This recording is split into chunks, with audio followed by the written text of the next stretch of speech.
Morning, Rupert Seymour here from On Trade Consultancy. Delighted to be joined by Phil Briffett from WageStream, Head of Partnerships at WageStream, Carolyn Jenkinson, Head of Charity Services at Licensed Trade Charity, and Mark Stretton, the MD and co-founder of Fleet Street Communications. We've got a webinar discussion this morning around the topic of exploring well-being support. And so, Mark, if you'd like to take on, that'd be great. Thank you very much, Rupert. Good to be here. Yeah, it's a fairly big subject. Before we start getting into it, perhaps we could just hear a bit from Philip and Carolyn. Perhaps you could just tell us a little bit about your organisations and your roles within them. So, Carolyn, perhaps we could start with you. Yeah, sure. I work for the Licensed Trade Charity, so I oversee all of our support services, from input into the website to our helpline services to also financial grants. And then we've formed probably the most partnerships we've ever had in the last year or so to try and help people going through all the issues that they've experienced during COVID. So our very brief synopsis: the charity's been going since 1793, so it's really old, but we needed to modernise, and we had a bit of a name for just sort of perhaps looking after licensees, and it was a bit Masonic-like, but it's completely, the landscape's completely changed now. So we can look after anyone from kitchen porter, front of house, chefs, anyone that serves manufacturers or distributes alcohol, right through to CEOs. And that's our whole remit, to get people going through tough times and back on their feet. And obviously last year has been really tough. So that's our remit. So pretty busy time. And what about you, Philip? Yeah, so I'm Philip Briffett. I'm Head of Partnerships for WageStream, and we allow employees to get power over their pay. So we allow them to access their earned wages as they're earning them, to track their pay, to save, and also financial education. And we work very heavily in hospitality. A lot of our larger clients in hospitality, and we've seen a lot of change obviously in the last year, and some of the services that we provide have been supporting hospitality in a big way in the UK. Thank you. And as a way into the conversation, it's obviously a very big topic, and a lot has changed in the last year or so. Can you just tell us a bit about what you're talking about internally within your organisations, and also some of the conversations that you're having with companies in the hospitality industry and employees? What are some of the key issues and things that we should all be talking about as we contemplate returning, the easing of restrictions, outdoor trading starting next week, and the 17th of May indoor trading? What are some of the subjects? What are the headlines? Philip, perhaps we could start with you. Yeah, so I mean, WageStream is not that old, right? We're 3 years old, and before COVID hit, we were talking a lot to CEOs, to HRDs, to FDs about how important employee well-being was, and financial well-being being a big part of that whole support structure that companies should have, and a lot of our products are exactly related to that. And before COVID, there was that we had a lot of interest in it. We did get some larger clients. But what I can say is when COVID hit and everything was shut down, the need from the clients that we've now got on board has seemed to have just gone through the roof, as in they want to be able to support their employees. Obviously, the government helped massively with furlough, so they didn't lose their staff, but then also being able to communicate. It's not just this kind of paycheck that comes through once a week or once a month. It's actually being able to let them know that they're still part of the organization. And a lot of what we've done has helped with that in terms of how we've been able to support them. And some of the larger organizations who we weren't even talking to had come to us and said, look, can you help us? Can you help us support our staff? And we're a charity-backed organization. We're invested by charities who invest in tech to do social good. It's just been such a roller coaster. And now that we're coming out of it, or looking forward to the future where we're going to be reopening, and the number of conversations I've had with large organizations, some of our client list are Green King and Casual Dining Group and Stonecape Pubs and Prezzo. These are big organizations that are going to open up and, going to try and manage their way through this. What I'm glad to say is that well-being has suddenly become top of their agenda, which it wasn't before. I'm not saying they ignored it. I'm just saying it's suddenly become a really important part of how they see success after the reopening. So, for me personally, quite ignorantly by the sound of things, I thought WageStream was a very good piece of technology which gave more flexibility to the way you were paid, the way you received your salary. Yep. But it sounds to me like you're in a space now where it's all things around well-being, around employee comms, and you're in that space where it's not just about pay, but it's about financial well-being and everything else. Yeah, so financial resilience is something that we talk about a lot, and like what WageStream has been able to do is allow people to have liquidity, and liquidity is kind of everything, and it affects everybody. It obviously sometimes affects lower paid workers more than it does higher salaried workers, but everyone has struggles with cash flow. And we use that, it's almost like a hook to start using the app, because we have a huge financial education piece that is, we allow employees to access one-to-one coaches who coach them with their financial situation. And we found that the tracking, it's a really simple thing, but the tracking part of your salary, so being able to look and see what you're earning as you're earning it, has had a massive, it's the most used part of our app. It's free to use, and it's the most used part. And it's had a huge impact on employees being able to manage their money better. And I know that sounds strange, because all they're really doing is looking and seeing what they've earned and what's coming in. But like the only access they had to that before was probably their bank account, and it wasn't kind of linked with their work. So using those as kind of a hook, we can get people onto financial education because we give them tips. And Caroline mentioned other great organizations like Nudge. They're doing exactly the same thing. They're encouraging people to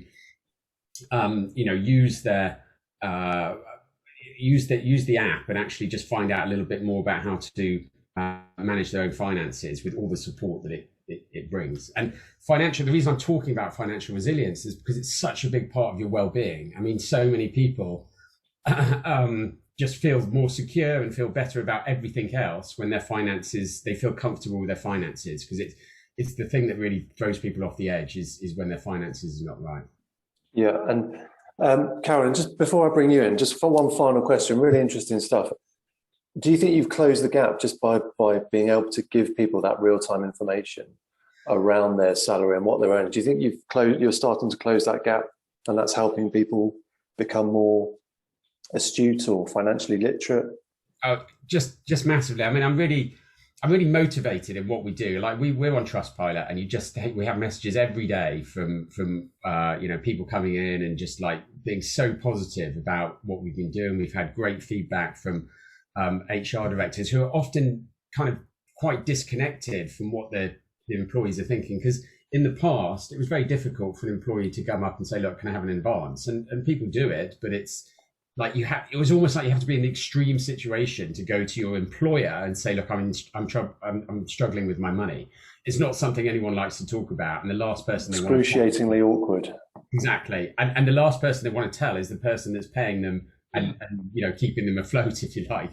So it's not maybe a traditional position that companies found themselves in. But what it does bring is, if you can support your employees like that, the loyalty is like, it goes through the roof. We've seen some great results of just companies having a reduction in attrition, less sick days. All of this stuff we monitor because it's something that we believe we're having a big impact on. Yeah, really interesting. Thank you.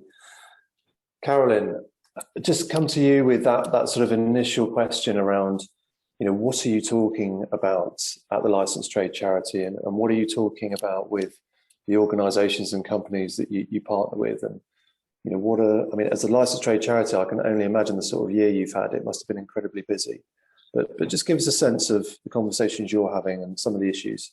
Well, what's really weird is it feels like Philip's infiltrated our team, because we're so it's as if we were in the same room. So we're seeing exactly the same. we have a good relationship with Wages Stream. They actually came in and did a presentation to our exec team, because we can't promote it because it's, you know, it's hard to promote for us. So that's why we decided to go with Nudge. But we probably looked at a total of 10,000 bank statements because we did some COVID grants for some of the people that Philip mentioned. Again, you know, that was unheard of. People put aside, they found some money from somewhere. Some people, some of the exec team actually didn't work on a Friday and put their salary towards providing money for someone else in their team. So we did 7,000 applications for short-term COVID grants. They were 200 quid each. And you would not believe the difference it's made to people. We had hundreds of emails saying, you know, just for 1 month, I don't have to think about if I'm going to eat or heat. I can pay my essential bills, or they just did something little treat for their children. So the fact that the corporates have thought of that, and like Philip, we didn't have a relationship with some of them a year ago. We trying to pursue them because everything that we do is free, and people think there's strings attached, and there isn't. But now that they've come on board, they've really come on board, and I can't see them going anywhere differently because of the relationship has formed such solid standing. So when lockdown first happened, obviously before furlough, the word furlough was only been invented in our heads. People were just worried sick about their money and started phoning our helpline, because in our helpline, we've got two teams: emotional support and practical advice. So it's like we see it as a one-stop shop for anyone's problems. That's the whole remit of the helpline. Calls to the helpline went through the roof, right? 300% up on the year before, which sounds a bit depressing, but I think I see that as a really good thing. If people are starting to phone before their problems get to a crisis point, we're happy as people, because that's what we want. We want people to start talking before they're in £30,000 of debt, because obviously we've seen people like that as well. So then when furlough happened, it calmed down a bit. And then as the year went on, because I mean, it's not an unusual thing, but obviously hospitality people are people. That's what they love doing. And they really clearly missed their network of their hospitality family big time. So then they started phoning for emotional support, because they were still isolated even if they had families, because it's just such a strange, you know, position to be in, where you're just locked in with your family 24/7 and you've got nowhere else to go, and that's when arguments start. So obviously then relationship issues happened, which again can lead to financial issues. So it had a massive impact on hospitality, and I think in a way we feel honoured that we were able to see it happen and try and change with it. So whatever pattern we saw, we try to put services in place. I'll do a very short piece on this because it's not really the essence of what we're talking about today. But then obviously we had redundancies happening. Yes. So we then put in place outplacement services. We did some webinar coffee mornings about how to look for a job and do a CV, because people in hospitality just went from job to job and never had to do a CV, let alone an interview. They usually probably did a trial shift and got a job. So we've really adapted and got some partners on board as we saw things changing. And latterly, as Philip said, we've started having some really lovely open conversations with HR directors, CEOs, and we deal with everyone. So last week I was dealing with Rosalind, who are an accountant firm, and they had on board all 24, I think, small independent pubs. And we want to get to everyone. So we'll deal with Green King, but we also want to deal with people, the dog and duck down the road, that are really worried about opening as well next week or the 17th of May. And there was a sea change with licensees. We used to run events for EI when they were EI before Stonegate bought them out. And we used to sort of almost have to chase down the corridor to licensees saying we're the licensed trade charity. And they said, we haven't got any money to give. No, we give money away. So, but they didn't really see their staff as a family and didn't realise how much they needed them, I think, until this year, when they realised actually they may have taken them a bit for granted.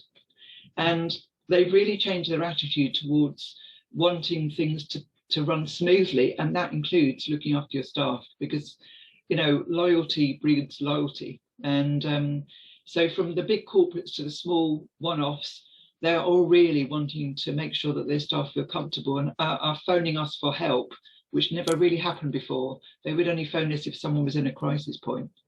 So there has been a sea change of well-being, as Philip said, completely being top of, number one topic, both financially and mentally.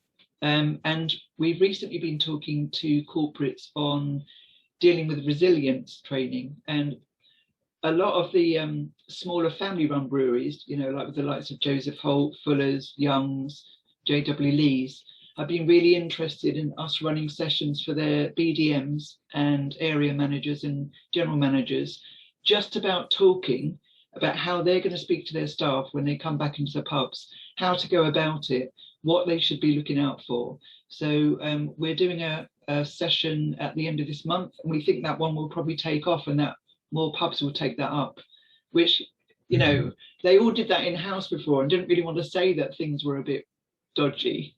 But yeah, now it's okay to have the conversation.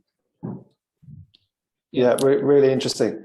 I think it's quite tempting to think that as the market starts to open back up, all of our issues are behind us, and we can almost breathe a sigh of relief and think, thank God for that. What are some of the issues that we should be thinking about with reopening? I think it's great that well-being is on the agenda like it never has been before, from the front line to the boardroom, as you say. But what are some of the things that we need to be thinking about as we welcome staff back and our teams start going back into venues and start looking after guests? Philip?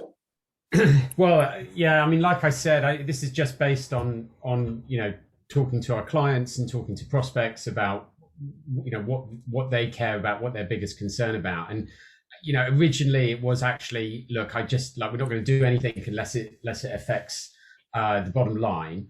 And I mean, I know I've echoed this, I've said what Caroline said before, but what they've realized is actually the bottom line is their staff. If their staff are happy and engaging, and people come back, and I'm talking large organizations like Starbucks and people like that. They've said this to us and said that actually supporting their employees is now the most it's not the most important thing, because when we had that kind of bit of break in COVID, it was all about having the screens up and getting all that sort of stuff sorted, so they had the right entrance and exits and all of that stuff sorted out. But for me, like now, the next level to that is actually, we're going to be going back to people sitting in eventually in June.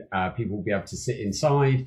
Right now, it's going to be people sitting outside. And, the owners, the HR teams and the CEO, they're not front line, right? They're not out there dealing with customers and it's not only the employees, it's the customers that are going to be nervous as well, right? So do you wear masks? Do you not wear a mask? And I know the government's going to make a rule on that, but it's kind of, it's now completely new territory.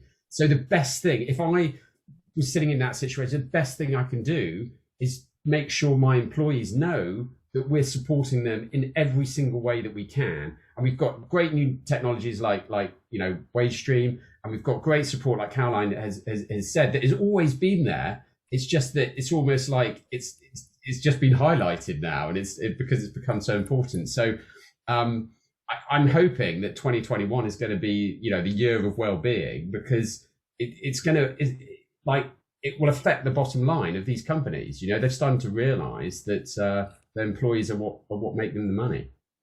Yeah, absolutely. And I think, is it just the case that there is going to be a lot of anxiety and a lot of trepidation amongst both our teams and our guests as we come out of these restrictions and people step back into venues? And do we have to be thinking about that and addressing that and managing it? My background is, funny enough, since I left school, customer service. That's all I've done in different organisations. So I think they're going to have to think of a new level of customer service. It's going to be, before you would worry about someone who was quite drunk or complaining about their dinner. I think it's going to be very different landscape now, whereas they're going to have to reassure people that it's fine to come in the first place. So I think if managers can openly talk to their staff about what they're seeing, and they listen to them and they feed it back, that will be a make or break situation, I think, for those venues. Because if they're saying, well, what were they like today? Well, they were still a bit nervous. Okay, what can we do to make them feel a bit better? What opening sentence should we say when they come into the venues? The customer servicing is, I think, really important, because for once, the customers and the staff, and probably even the CEOs and the pub owners, are all on this level playing field of trepidation and anxiety.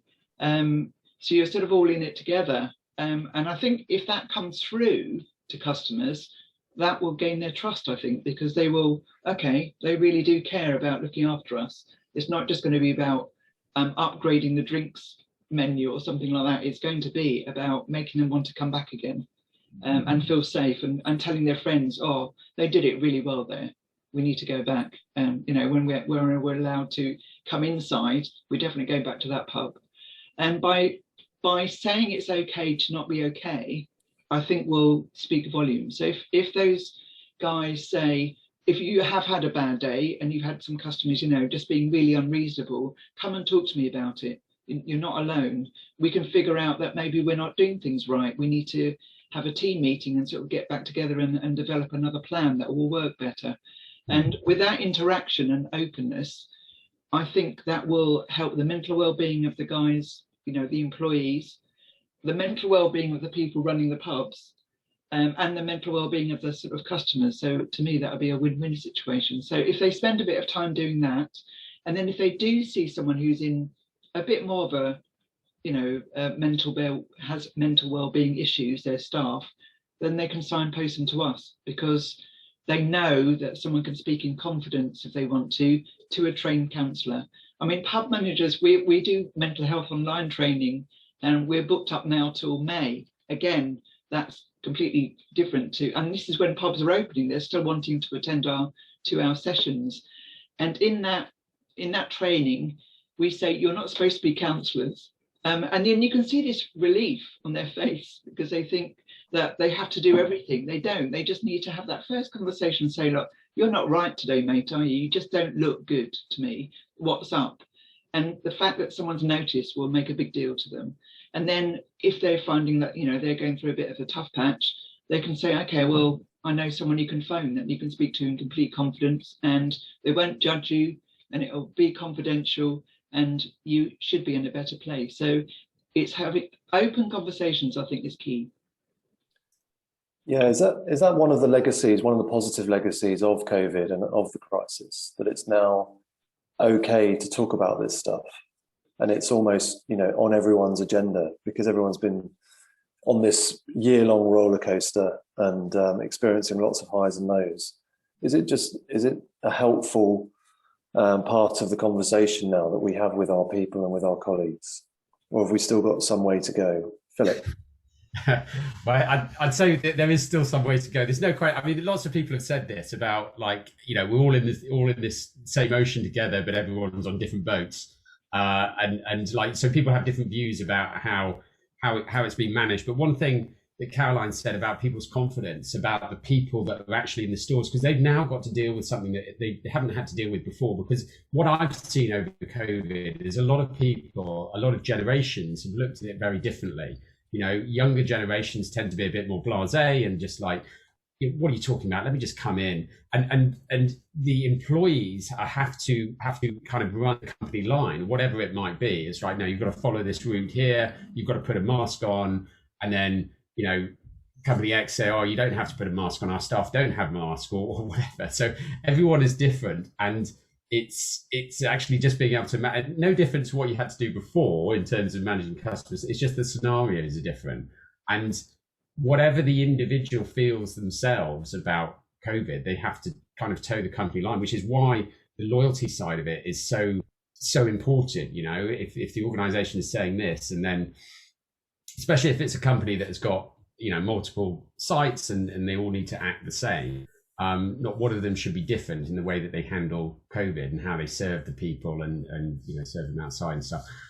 Mark, sorry, I did go off your question there, because I was just thinking about it while Caroline was talking. Not at all, not at all. No, it's all good stuff. I think, yeah, so it's really interesting. I think the other thing that I wanted to ask you both was, obviously there's the here and now around how people come back to the industry as the industry unlocks. But the sense I get from you both is that there's also many companies looking at how they build in well-being, mental well-being, financial well-being, all the rest of it longer term. And perhaps it's becoming something partly driven by the crisis, perhaps, that companies are now just looking at as part of the benefits and support that they need to offer their teams, and part of that sort of employee contract, that there will be training and education and proactive programs around these issues. Can you just give us a sense of what you're seeing? What are companies doing? How are they building this into sort of their everyday? Well, I mean, I don't think, the issues that a lot of employees have that Caroline's organisation deals with, and they were still there. They were just there. But what I've seen, and I say it again, it's like we've suddenly got the support from higher up. It's like, how are we going to make this work? And the ones that have embraced it, the organisations that have taken on well-being as a significant, important part of their bottom line are the ones that are going to win. Because this is a wave that we've seen. Obviously, Caroline's seen it in a different way to what we've seen, but it can only be good that employers are now supporting their employees, but beyond just giving them money for the job that they do. This is more about helping the team that they have to become better at their job, to more focused on their job, and ultimately pay it back to the organisation. And the fact that we're having so many conversations. I mean, employee well-being was not really a phrase 2 or 3 years ago. It was like furlough, right? It seems to have just come. And obviously I've been surrounded by it. So maybe I'm in a bit of a bubble, but I am in this hospitality bubble where, organisation after organisation are talking about it and supporting their employees more and more. And there's obviously Brexit and stuff like that, has this kind of long-term impact on it. And it, organisations want their employees to be more loyal. And how do you make people more loyal? You support them better. You show them that you care about them. I suppose it's a massive engagement opportunity, isn't it, as well? But yeah. It strikes me that it seems to me that companies that engage in this issue proactively are going to win. They're going to, whether it's performance or retention or staff happiness, they're going to outperform the rest. Is there any science behind that? Is there any data behind that, or is it still sort of relatively sort of young ground? So the data that we have is based on things like reducing attrition rates. So we've been able to prove that we've reduced the churn of staff by at least 16%. We've increased the ability for organisations actually just to recruit, because we see every organisation we work with puts the fact that you can access your money early and you have this support mechanism. And we've seen, we've done this with the data that we have, that we actually openly show in the reports that we have on our website, that we've increased the recruitment rate by 22% by just having this kind of level of support that allows employees to access their earnings when they need to. So we've got statistical data for it, and also we've proven that the model that we have actually helps people get to a better position. So, for example, the average time that people draw down money is twice a month, but after 6 months, the average time is once a month, and it gets later and later in the month, which basically means that people are not relying on it. A lot of FDs will say to us at the very beginning, look, not sure this concept is going to work. People just start relying on it and do it more and more. But this was kind of fundamental. It was core to our business to make sure that we were actually doing good and making people more financially resilient. Because ultimately, the solution really is people are better financially educated and they save money. And if we can get people to that point through using this emergency fund that we have and getting them to track their wages, then we're winning.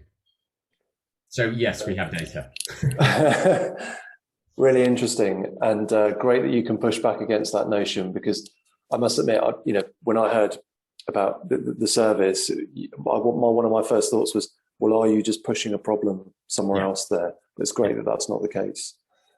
And Carolyn, the LTC obviously does a lot of great work, and it sounds to me like the organisation does just as much on the proactive sort of educational front as you do on the reactive sort of support when people do fall upon hard times or do meet challenges. And what is the balance for the organisation? Is that the direction of travel? Is it more about, you know, helping people around well-being and financial awareness and more 100%. Proactive? I mean, yeah, 100%. We probably were known as quite a reactive charity. Again, being at those events, people just said, well, you just look after licensees, don't you, if their pub fails? So we definitely had a name for that, and we wanted to change that to not be the case. Of course, we help people if the pub fails, and there may be an increase in that, you know, in the ongoing months, but we wanted to be available to anyone in any size pub, in any size organisation. You know, when they go back to work, they'll be back to doing those really long hours. And if we can get them to sort of, I suppose, concentrate on their finances now, so it becomes second nature. I mean, to use wages stream, or because we saw on those bank statements that people were using wages stream to balance things out. So it was definitely working, but we've got these sort of 10,000 licenses to nudge as well. And that goes on every single part of finances, from saving to holidays, saving on your holiday insurance. So we want money to be about dreams as well as debt. It's not always, you know, oh, I'm in debt, I'm really ashamed of myself. You can then educate yourself to get out of debt and actually start saving for a holiday, even if it's a £5 a week, and it's actually making that normal and natural. And that's what we're seeing now, that is becoming more normal and natural. Because I think when I was, I don't know, mid-20s, early 30s, and someone said pensions and budgeting, my eyes glazed over with boredom. And, you know, we have to be honest, that's how a lot of people in the UK view money, and we need it to be something that can be fun as well. And this is the whole essence of that Wellbeing app. And actually, we've seen the corporates really cascade this down, because I think 2 years ago, if we'd said we got a financial wellbeing app, could you send that, you know, tell your teams that that's completely free and all you've got to do is go on our website and register your email address? I know they never would have sent that email out. They would have said yes to me, but not done anything about it. And we would have known that, because obviously the engagement was low. Whereas now they've actually been contacting us saying, can you please send over some comments about that app, because we want to send it out to our staff. And these are the big companies that have like 46,000, 30,000 employees. So I think they found it was so easy to do, that has made it easier for them. I think, you know, when you don't do something and you think, oh, that's going to be a mountain, I can't be bothered with everything else I've got to do, with targets I've got to meet, I'm not going to bother doing that as well, that's just something else on my plate. When we showed them how easy it was to do, they think, oh, why didn't we do that before? And they say that about our charity. Why didn't we know about you before? Because I said, because you thought there were strings attached. There aren't. And, you know, I think because Zoom has also made it a lot easier. You know, like we might hate Zoom with a passion, but if teams can get on for a 10-minute pep talk and speak about stuff like this, I think it might have longevity. It may fade away, you know, like there's sort of that gung-ho spirit of Britain when things are going bad. We're quite good at that, but it does fade after a while. But I think these may stay. I'm hoping so. I'm forever an optimist. I suspect you're right. I think Zoom's going to be here. Hopefully, maybe not quite as much, but it will remain, I'm sure. I think it's great that we're having this conversation. I think as a society, we probably don't spend enough time talking about our health and enough time talking about, you know, personal finance literacy. So I think it's a great thing we're starting to have this conversation. I'm just conscious of time. Tell us where people can find you and find out more about what you do. Carolyn, then Philip, then I'll hand back to Rupert to close. Well, our name is what it does on the tin. So if you just look up licensed trade charity, it comes straight up. The helpline, I can send through in whatever format you want. That's open 24/7. And it is a one-stop shop about everything: money, emotion, all of those sort of things. All the mental health training, the resilience training, and nudge and outplacement services, if sadly people are listening, have been made redundant. Again, all on the website. And we've shortened all our application processes because they were a bit too long and laborious. So now all you need to do is register and get to these services free of charge, and they're with you in a matter of days. You don't have to be a member. It's instant. Brilliant. Thank you, Carolyn. Philip, where can people find out more about you and WageStream? Yeah, so we're a business-to-business organisation. What we actually do is link with your HR systems and your payroll systems. So the best thing an employee can do is actually just tell their HR, say, look, this is really interesting. I want to see if this is possible, and we'll have a meeting with your HR team. And if we can set it up for the organisation, we will.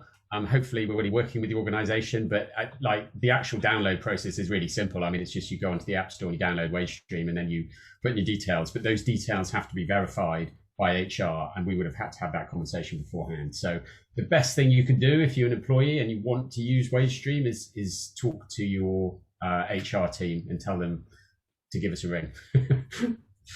Awesome. And if you're an employer? So yeah, if you're an employer, it's kind of the same thing. Just come to our website. We've got loads of reports on the website. If you download one of those reports, then we'll immediately get an email and we'll be in contact with you and we'll set up a demo. It's really simple. It's really easy. Obviously, as Caroline said, it's really easy to do on Zoom. We can just give you a 15, 10, 20-minute demo.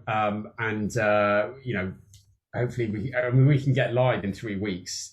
We got live with Green King in 2 months, and that's 44,000 people. And one thing that Caroline said is, look, I mean, I can rave as much as I like about the product, which I could sit here for an hour and talk about it. But the thing that made a difference is the engagement rate. So we got, I think we had 50% of Green King live, as employees had it on their phones within 2 weeks, which just like, we know people need it. We know we're making a difference. Right? Yeah. Brilliant. Thank you very much, Philip. Rupert, I'm going to pass back to you. The last word is yours. Thank you, Mark. What a fascinating conversation to be part of. There's a piece that Carolyn touched on, and I think we all sort of probably understood it. The fact that the sector is about people. The sector we work in hospitality, is about people. And I think, unfortunately, the pandemic has affected everybody. But being such a people-focused sector, my view is that the challenges that we will face has exposed maybe the need to understand and support staff and their well-being needs even more so than ever. And I think the increased awareness of well-being and all the different elements of it is so important. So the more conversations that can be had, the more support, obviously, Carolyn, the licensed charity can provide, the more WageStream and all the wonderful benefits you can provide both employers and employees. The more conversation we can have about these topics, because to understand the support that's out there is so important. So Mr. Stretton, Mark, thank you so much for looking after us all. Phil, thank you for your time, and Carolyn as well. Really, really interesting conversation. Thank you.